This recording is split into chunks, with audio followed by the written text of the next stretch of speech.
is Dierks. How you guys doing? Doing pretty good. Looking forward to having you here soon.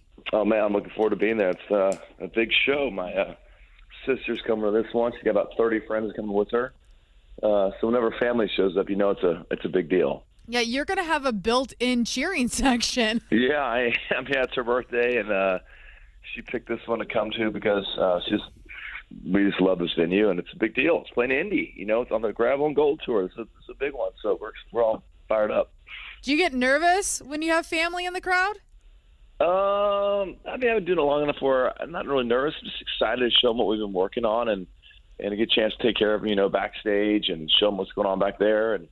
But really the most fun is watching this show because we just put so much time in the production and the set list and the flow and the new music we have out. It just feels great. So this is the best place to watch. It's out front. Dierks Bentley's bringing his Gravel and Gold Tour with Jordan Davis and Tyler Braden to Ruoff July 9th. So you're at this point in your career. Do you get to pick who tours with you?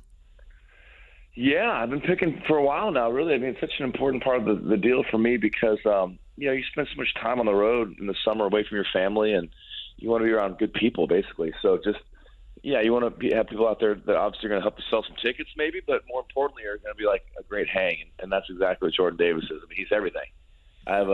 He just goes out there and he gets them fired up. He's a good entertainer. He's got huge hit songs. He's a nice guy. People love Jordan.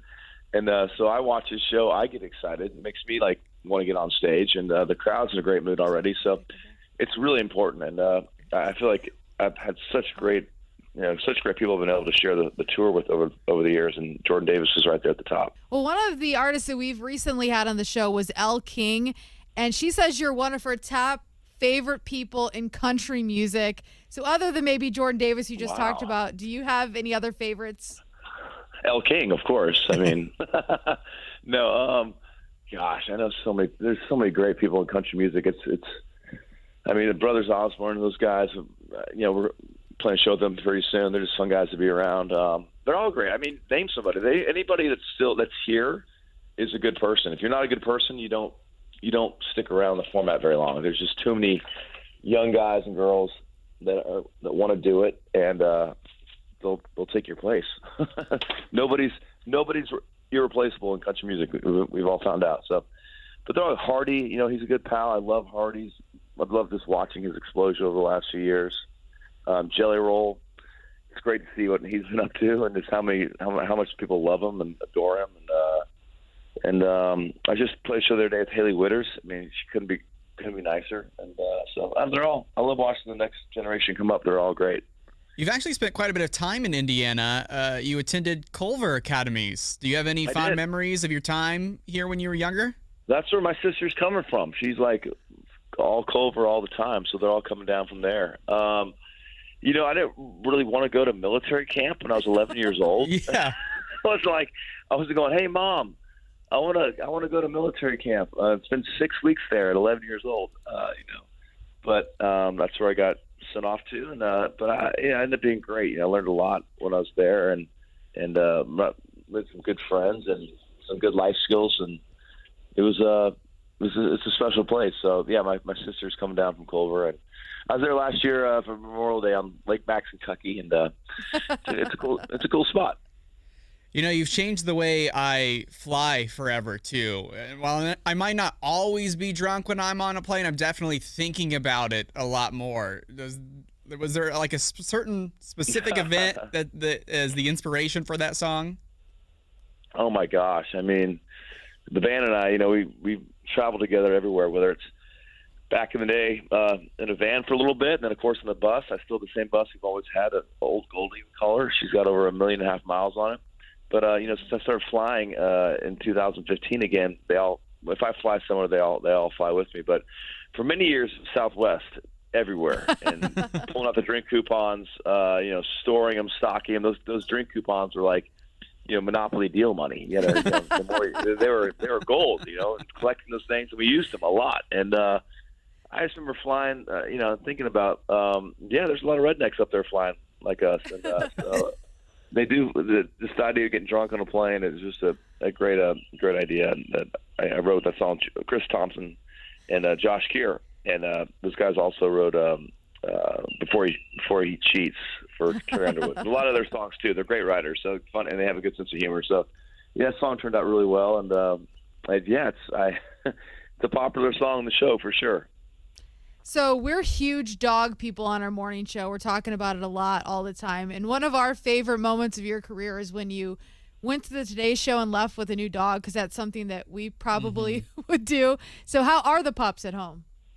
Yeah, the dogs are good. Yeah, that was one of those days. You get up really early to play the Today Show, and right as we got done, when our segment was over, they went right into this whole dog segment. And I was backstage in the little green room, just kind of resting, and my stylist walked in holding the cutest puppy I've ever seen, some rescue. And next thing you know, I'm holding it. Next thing you know, I'm on TV again as one of the people, like Humane Society people, holding the dogs. There's like 10 people and me. Like, they're all wearing these matching T-shirts, and I'm still in like my stage clothes holding the dog. And we're going to commercial break, and I had about a minute and a half to talk to my wife and be like, hey, do you want me to get this dog or not? Because when we come back on the air, it's probably going to be, claimed.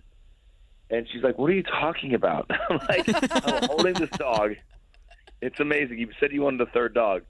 So I ended up getting that was Goose. And he was a great dog.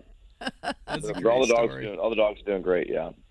I've seen you posting a lot, too, about pickleball. It's America's fastest growing sport, apparently. Do I need to go pick up a paddle? It's something I've been thinking about a lot. Yeah, you might need to go pick one up. We play a lot on the road. It's easy. It's easy way to do something on the road that doesn't involve driving somewhere. We just take some gaff tape, some duct tape, and just kind of make a court on the asphalt right next to the buses. And everyone's been playing a little bit. So just one of those things we started doing on the road. And it's unbelievable how big the sport is. I mean, it's just. It's everywhere. You can't slow it down. Well, thank you so much for talking with us. If you're game, thank you. We'll get you out on this. We like to play a little back and forth, a game we play called We Googled You, where we just ask you a couple questions that pop up when we type your name into Google. Okay. All right, first one. Did Dierks really get told to chill out at his son's hockey games? My son has told me to chill out before. That's for sure. The worst is when he plays hockey and lacrosse. And in hockey, you can yell all you want because there's glass between you and the kids, right? But we were at a lacrosse game, and I started yelling at him about something, and he's right next to me. He looks at me. He's like, Dad, I'm right here. I'm like, oh, sorry. Wasn't used to not being behind the glass of the wall. So, yeah, hockey's a better sport to yell at your kids than lacrosse, I found out. Your next one was Dierks banned from the Grand Ole Opry? I was banned, yeah. I used to work next door to the Opry at CMT, and I would just walk over there every day every Friday after work and go watch the show and just kind of mosey on in and try to learn something. And after a while, I got an email saying, hey, appreciate your interest in the Opry. That's wonderful and all, but you can't come every single night. So, I had to get the ultimate backstage pass, that being the membership, and now I can go. Now I can't find any time to go, but I got the pass. I can go anytime I want, but it's just hard to get over there like I used to. Has Dierks ever considered doing a reality show? Yeah, I did. I actually made a pilot for some network about like my touring and about my my bar business.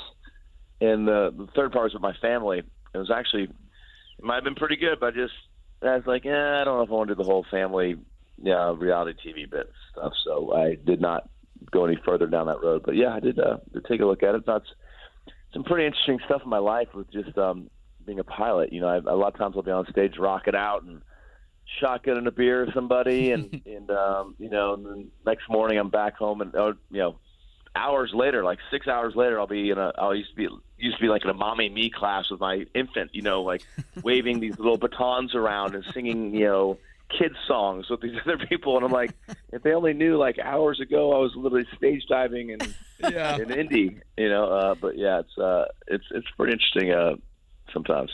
Yeah. Well, you mentioned your bar. Final question. Does Dierks have the best bar in Nashville? I'm a little biased, but if you ask most fans that have been to Nashville and hit all the spots, I think they'll say Whiskey Row is definitely up there at the top. The guys that run it do a great job of